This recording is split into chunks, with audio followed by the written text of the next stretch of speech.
In a day and age where information on demand is paramount, the FGC is no stranger to taking part in the constant carousel that is fighting game news, professional circuit standings, player rivalries, and many other headline-worthy stories and debates. However, the storylines that are somewhat lost in the shuffle are the ones that may not always be as timely or as alluring, but rather are more so consistent in their presence. Therefore, as we take a look at what narratives occupy the FGC in a broader sense, we may be able to predict how they might affect the future of the fighting game landscape beyond 2019.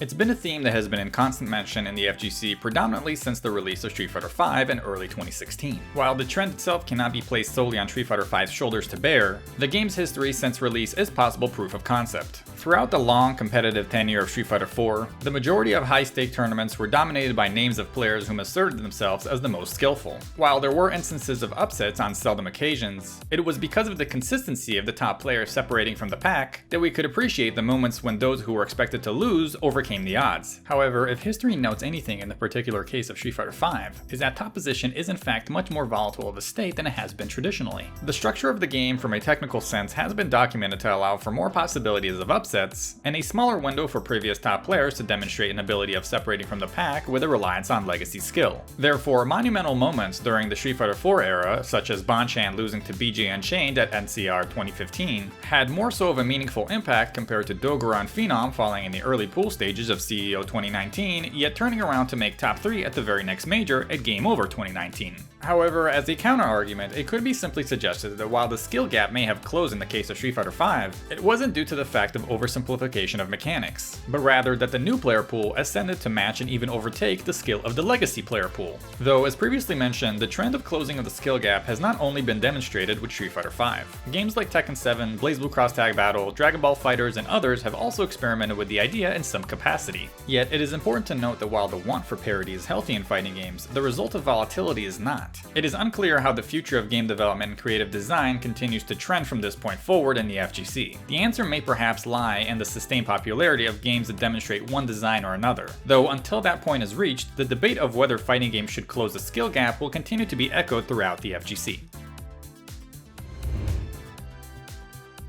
It is a topic that rises up on occasion depending on the event that brings the two parties together, whether it is the announcement of a large-scale tournament, discussion of crossover competition, or the usual butting of heads on behalf of both communities' online vocal minorities. Nevertheless, it could possibly be said that as of 2019, the relationship between the FGC and the Smash community is as cordial and friendly as it has been in a long while. Contribution to the amicable air between the two has been attributed to both communities currently being content with their current situation. The FGC is currently flourishing with multiple high-quality games that benefit from dedicated and joyous audiences. Meanwhile, the Smash community is enjoying the latest iteration of the franchise in Super Smash Bros. Ultimate, and the Melee portion of the community is still continuing its legacy. The interesting thing to note is that while both communities still share some of the same venues and somewhat of a platform, the use of concentrated events for both the Smash community, such as Smash and Splash, and the FGC's equivalent in Northwest Majors, has given both communities the freedom to dedicate focus to their primary passions, perhaps providing some sort of balance for both communities.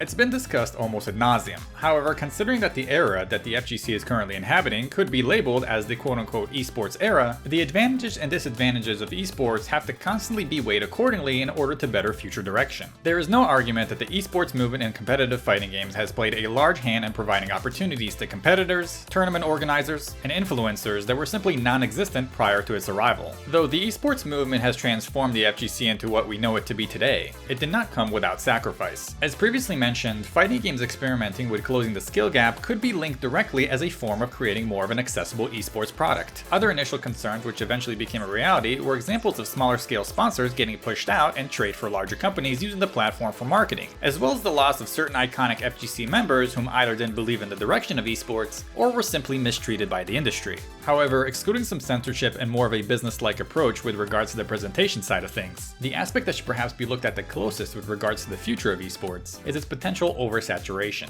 With nearly every legacy fighting game franchise being a part of a professional circuit, and event frequency nearly spanning every week in a calendar year, as consumers, the FGC will be posed with the question of whether more is actually less. Despite it not reaching that point as of yet, it is important to understand that there is too much of a good thing, and with professional circuit events being promoted every week, a desensitization to these events can occur, especially considering factors such as the aging of titles and the retention of interest. It is to be determined if a change to the current esports model will be needed in the future. However, considering fighting games are still very much in the infancy stages of taking part in professional circuits and the business that is esports, there is still enough time to make fitting improvements if they are found to be necessary.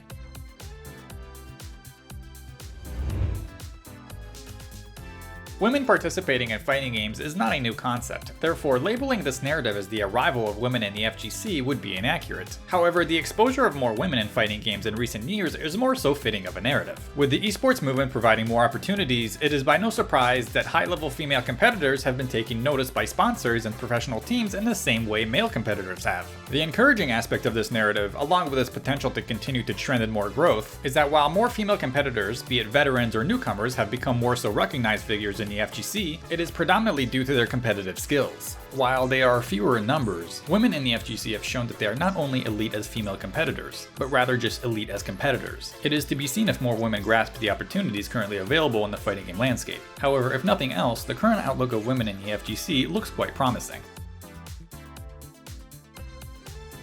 In conclusion, despite outlining multiple narratives that could factor into the future outlook of the FGC, the true narrative of the fighting community, regardless of era, is not its constant growth, but its sustained passion. The FGC has demonstrated throughout the years that no matter the game, time of day, prize pool at stake, or any other factor, that the passion for fighting games isn't going anywhere. The circle may widen and it may even contract, but one thing is for certain, the feeling of community in fighting games will always remain intact.